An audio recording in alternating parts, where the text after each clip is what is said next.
Antilavadodedinero.com conversamos con Alonso Brito. Él es abogado penalista, sin embargo, se ha dedicado durante los últimos años al control de riesgos, especialmente al tema de las aseguradoras y cómo funcionan este tipo de empresas. Señor Alonso, bienvenido a Antilavado. No, muchas gracias a ustedes, buenas tardes. Muchas gracias a ustedes por la invitación a esta entrevista. Con gustoso pues de impartir toda la información que requieran. Con mucho gusto pues estamos aquí para ello, pues para hacer nuestro aporte en todo lo que requieran ustedes a raíz de esta entrevista y bueno, los temas que quieran tocar pues con mucho gusto. Señor Alonso, primero que nada preguntarle acerca de cómo se ha comportado esta pandemia del COVID-19 con respecto a los fraudes con las empresas aseguradoras. Bueno, sin duda alguna la pandemia, ¿no? Una situación inesperada, ¿verdad? Por nada, nadie la tenía planificada. Fíjate tú que siempre hay que tomar en cuenta la parte de la correlación a las pandemias, ¿no? Nos podemos ir un momentico por allá por el año 2008-2009, con ocasión de la pandemia del H1N1, ¿verdad? Allí fue considerada en aquel momento las pandemias o estas enfermedades infecciosas como uno de los 5 riesgos más importantes que podían observar las instituciones, las organizaciones, las empresas, y las empresas seguro no escapan a esto. Igualmente, pues, según información, una fuente del Foro Económico Mundial, durante los años de 2016 al 2020, pues, con excepción del año 2017, las pandemias y las enfermedades infecciosas estaba dentro de los 10 riesgos que más impacto pudieran causar dentro de las organizaciones. Pero ¿qué pasa con esto, verdad? Que las organizaciones, los países, las personas dicen que esto no va a afectar pues a las organizaciones, al fin y al cabo. Entonces, por lo tanto, no le prestan el mayor cuidado al manejo de este tipo de circunstancias. Bueno, llegó el COVID-19, tenemos esta situación que afecta a todo el mundo, que no estaba planificado, no estaba en la esfera de planificación de ningún país, de ninguna organización, de ninguna persona. Entonces, ¿qué pasaba? Que, bueno, decían que si bien es cierto, es un riesgo, no es menos cierto que el riesgo como algo, tú sabes, que siempre tiene que ver con un resultado negativo, pues no se le prestó mayor importancia a todo esto. Sin embargo, hoy por hoy ya es una realidad, ¿no? ¿Que los afecta al sector asegurador? En el área que vamos a conversar en la tarde de hoy, por supuesto que sí. En principio, vamos a irnos por la parte del fraude. Claro que sí, se van a presentar, mira, una serie de situaciones, ¿verdad? Sobre todo con un ramo que es el ramo de el área de personas, que tiene que ver con salud, ¿ok? Se van a presentar casos, como en efecto se están estudiando casos ya donde se emiten falsas patologías por parte de médicos que firman informes médicos, ¿verdad? Se prestan para este tipo de fraude, por supuesto, muchas veces con la participación, connivencia de quienes, de los asegurados, de los intermediarios o de un personal de la empresa de seguro que se presta para todo esto, como un acto de infidelidad a la responsabilidad que tiene la empresa. Entonces, vienen y alteran todas estas, digamos, patologías que puedan tener unos asegurados en una clínica. La clínica también se presta para ello y evidentemente pues vienen a solicitar un reembolso, digamos así, por una consulta con presuntos síntomas del COVID-19, ¿verdad? O por un tratamiento preventivo, ¿ok? Aun cuando en verdad nunca existió tal patología, nunca existió tal examen, nunca existió tal despistaje de esta situación. Aun cuando pues las pandemias, por supuesto, no están cubiertas por las pólizas de seguros, ¿ok? Hoy por hoy se está discutiendo para que las empresas de seguros incluyan dentro de la cobertura que tienen las pólizas de salud. Sin embargo, pues es una lucha que hay porque en principio no estaba, ¿ok? Las pólizas que estaban vigentes no la tenían contemplada. Entonces las empresas de seguros pueden decir, mira, yo no me hago responsable porque no está incluido dentro del contrato de seguros que tengo con este asegurado o X asegurado. Sin embargo, a raíz de eso, muchas empresas... Dime. Eso es algo muy importante y precisamente le quería preguntar acerca de este tema. ¿Qué tan factible es defraudar en este caso una empresa aseguradora si, como bien usted dice, no están asegurando a las personas que presentan síntomas de COVID-19? Pese a esto, ¿cómo está haciendo la gente que, por ejemplo, contrató un seguro antes de la pandemia y ahorita está padeciendo de la enfermedad? ¿Cómo está actuando la empresa aseguradora en estos casos? Sí, por disposición de la Superintendencia de la Actividad Aseguradora, que es el órgano regulador, perdón, de la parte aseguradora en Venezuela, ¿verdad? Se dio instrucciones desde el primer momento en que se decretó la cuarentena en Venezuela de que las empresas de seguro debían darle cobertura a las personas que se presentaran en las clínicas con estos síntomas, llamémoslo así, ¿verdad? Sin embargo, las empresas de seguro, ok, te doy cobertura, pero te cubro hasta el monto que tengo asegurado. Un ejemplo, si las pólizas tienen una cobertura de $2,000, hasta ahí te cubro. Si por X circunstancia el tratamiento del paciente pasó de ese monto, pues no te puedo seguir cubriendo. ¿Por qué? Porque mi cobertura, de acuerdo al contrato de seguro que suscribiste conmigo, llega hasta $2,000, por decirte algo, ¿verdad? Entonces, aun cuando no estaba contemplada esa enfermedad, pues, o esa pandemia dentro de la cobertura de la póliza, las empresas de seguros, vía obligación y partida por el ente regulador, tuvieron que acceder. ¿Cómo no? Mira, ok, llegan a esto, yo los atiendo, pero la cobertura llega hasta donde está la póliza. Un ejemplo, al monto que te mencioné, por decirte un monto, ¿ok? Ok, si se excede el tratamiento de ese monto, ya yo no te puedo seguir cubriendo porque mi acuerdo contigo, de acuerdo al contrato, es llegar hasta la cobertura que tengo ahí fijada. Aun cuando no tenía cobertura en principio.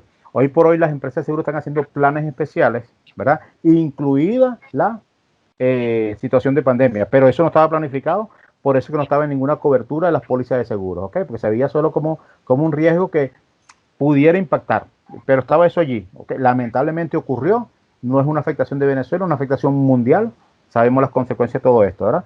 Pero las empresas pues se han visto obligadas y lo han hecho, pues, y de alguna manera han manejado muy bien la situación que están llevando con relación a la pandemia. ¿Cuáles son las cuáles son las principales modalidades de fraude que se han observado durante los últimos meses con la pandemia? Mira, una de las más frecuentes tiene que ver con facturas falsificadas, ¿ok? Que vienen a solicitar digamos, un reembolso de esos gastos que pudieran haber hecho las personas ante una situación de despistaje, de exámenes, ¿verdad? De tratamiento, por una posible o que hayan alguna, que se haya un diagnóstico primario con relación al COVID-19, ¿ok? Entonces, a raíz de eso, y utilizando un mecanismo de una falsa patología, es decir, que no ha existido, entonces, ¿qué pasaba? Comenzaron entonces a emitir facturas falsificadas, facturas alteradas, que han sido detectadas en los análisis. ¿Qué pasa? Muchos de estos casos fraudulentos a las empresas de seguro hoy por hoy se les hace complicado analizarlos objetivamente. ¿Por qué? Porque a raíz de la pandemia que se produjo, la famosa cuarentena que llamamos, eso trajo consigo que se produjera una interrupción de las actividades habituales de las empresas de seguros. Y esa interrupción que trajo como consecuencia que el personal encargado de analizar esos reclamos o esos siniestros, pues no se presentaba a su sitio de trabajo. ¿Por qué? Porque estaba justamente la cuarentena impuesta. Entonces, a raíz de la escasez de personal, de que no hay la presencia física del personal, el análisis no era objetivo, no es objetivo. Y las empresas tienen un lazo también para pagar esos reembolsos. Entonces, por falta de revisión, por falta de análisis objetivo, evidentemente eso abre una puerta a los delincuentes y hace que la empresa de seguro se torne vulnerable con relación al manejo de estos siniestros. Doctor Brito, con respecto al tema de los medicamentos, si bien es cierto, Gafi en su informe a principios de abril alertaba acerca de una situación de falsificación de medicamentos, por ejemplo, en el caso de Venezuela y más allá en el caso de Latinoamérica, ¿se ha visto esta falsificación de medicamentos?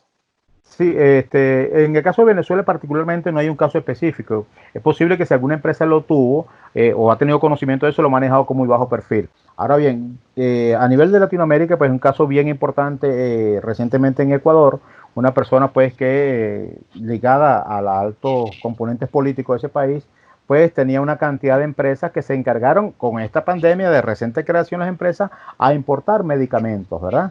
Algunos falsificados, algunos con un sobreprecio exorbitante, por decirte un ejemplo, aunque suene un poquito fuerte, ¿verdad? Las bolsas para transportar cadáveres que él llegó a vender esas bolsas a través de una de sus empresas al gobierno ecuatoriano en $128 cada bolsa para transportar cadáveres, cuando el precio real en el mercado mundial es de $12, es decir, un sobreprecio enorme. Esta persona pues sufrió un accidente aéreo, quedó con vida y está justamente a la orden de las autoridades, ¿no? Ahora asumiendo una situación de amnesia a raíz del accidente, en fin, todo eso. Pero es un caso muy sonado ¿verdad? Por decirte, pero evidentemente el Gafi allí tiene toda la razón. Se van a incrementar los hechos de corrupción en los gobiernos a raíz de esta pandemia, por supuesto que sí. Ante la emergencia, ante la situación, evidentemente, sobre todo con la parte de sobreprecio. ¿Okay? Sobre la parte, con la parte de medicamentos falsificados, medicamentos de mala calidad para atender la pandemia, todo eso se está presentando y ya está saliendo a la luz pública, al igual que en Perú, al igual que en México también, pues, y hay casos importantes con relación a esta situación de la pandemia que ha desencadenado en hechos de corrupción, que viene a ser también un delito precedente de la legitimación de capitales. ¿Cuáles son los mecanismos que están tomando las empresas aseguradoras para no ser víctimas de estos fraudes, de estos delincuentes? Bueno, mira, aquí, como te digo, ¿verdad? En vista de la interrupción de las actividades habituales, la empresa de seguro no tiene un personal, digamos, presente, ¿verdad? De manera presencial en las oficinas. Pero bueno, hay una situación que se puso de moda a raíz de esta pandemia, no digo en Venezuela, a nivel mundial, que es conocido como el teletrabajo. Tiene sus pros y sus contras, por supuesto. ¿Okay? Pero hay que crear un mecanismo para darle continuidad al negocio, de manera que las empresas tienen que prepararse o estar preparadas para la continuidad del negocio, seguir de alguna manera emitiendo pólizas. Pero el proceso más importante de todo esto es que las empresas, independientemente del método que utilizan de comercialización, ¿verdad?, que hagan un análisis objetivo de los riesgos. Se nos hace muy difícil, ¿verdad? ¿Por qué? Porque viene la emisión de pólizas ya desde el punto de vista virtual, que se venía haciendo, ¿verdad? Pero a raíz de la pandemia se ha acentuado. ¿Por qué? ¿Qué pasa? No está yendo el intermediario a llevar las pólizas a la empresa de seguros, sino todo es virtual.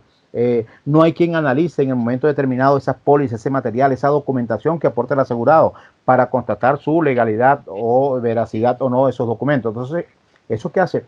Incrementar, abrir el abanico de los riesgos, ¿ok?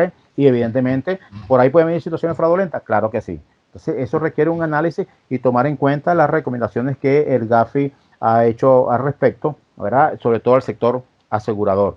De alguna manera, seguir en el negocio, hay que darle continuidad al negocio, pero tomando ciertas previsiones de suscripción, de comercialización, la misma área de prevención de legitimación de capitales, tiene que estar muy alerta y monitorear todo ese proceso, ¿verdad? De emisión de póliza, la manera como se pagó la prima en esas pólizas, que se pueden aprovechar de esta situación para colocar dineros ilícitos en las empresas, por cualquier mecanismo de pago que se vaya a utilizar.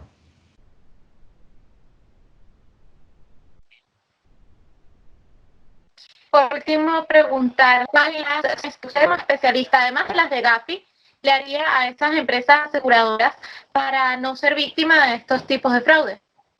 Mira, ante todo la prevención. La prevención es fundamental en todos los aspectos del negocio de seguros, pero evidentemente todo parte con un análisis objetivo de los riesgos que vayan a asumir. No tiene sentido, ¿verdad?, captar póliza por captarla si no lo analizaste, porque en verdad no estás captando póliza, sino estás comprando siniestros, estás comprando riesgos en este caso, ¿verdad? Lo ideal es que se haga un análisis objetivo de cada riesgo que se vaya a asumir, ¿verdad? Ver los pros y los contras, hacerle seguimiento a cada proceso que lleven. Por supuesto que esto involucra a todas las áreas de la institución y que haya una permanente comunicación. Si no lo podemos hacer vía presencial por las restricciones que hay, pues menos cierto que hay herramientas virtuales que podemos hacerlo, como está de moda el teletrabajo, comunicarlo, crear mecanismos de reuniones constantes, permanentes en todo esto. Sin embargo, fíjate tú que el teletrabajo tiene su pro y su contra. En este instante es fundamental la parte del teletrabajo, pero también hay muchas personas que están trabajando en esta modalidad y se quejan porque, mira, no tengo un horario fijo para ello. A cualquier hora me llaman, tengo que conectarme y esta serie de cuestiones. Pero bueno, son las circunstancias que nos está tocando vivir y hay que asumirlo. Pero las empresas tienen que seguir con su mecanismo y hoy por hoy más que estás manejando todo virtualmente, de incrementar los mecanismos que permiten hacer análisis objetivo de los riesgos que están haciendo, que están asumiendo en todo momento. Eso es fundamental en todo este negocio. Si no analizamos los riesgos como debe ser, mire, va a ocurrir cualquier situación, ¿ok? Que ya después, bueno, mira, fue fraude, fue cualquier situación que se presentó.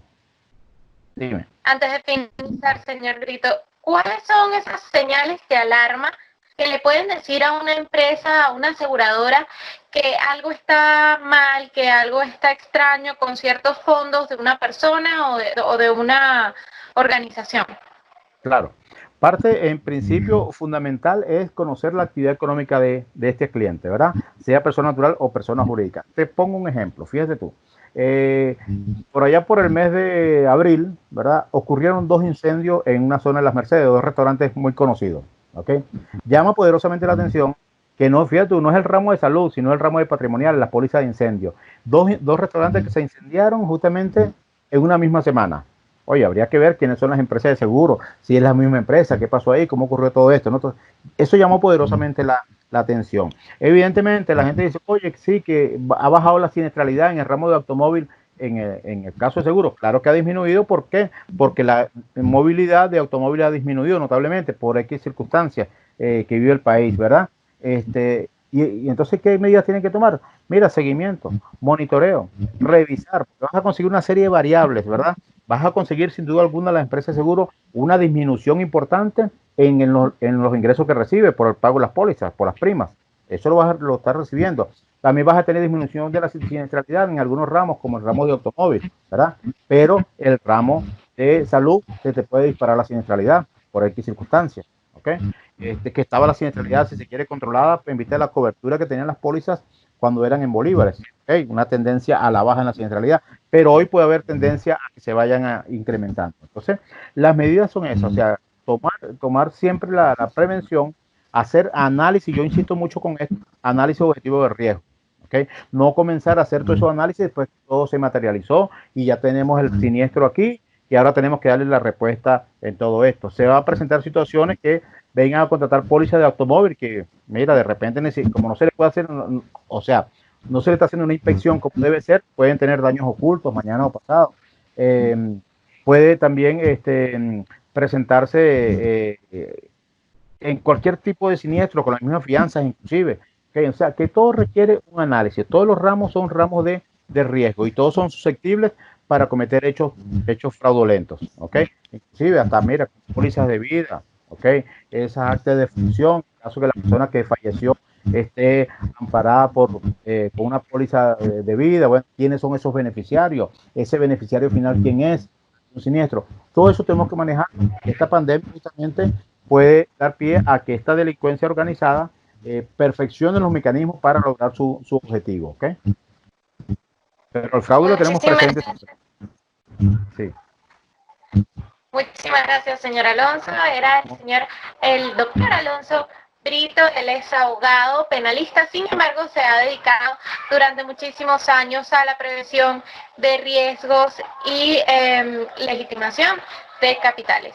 Muchísimas gracias, señor Alonso. No, gracias a ustedes por la invitación. Estamos siempre a la orden. Buenas tardes. Muchas gracias. Dinero.com, Irene Mejías.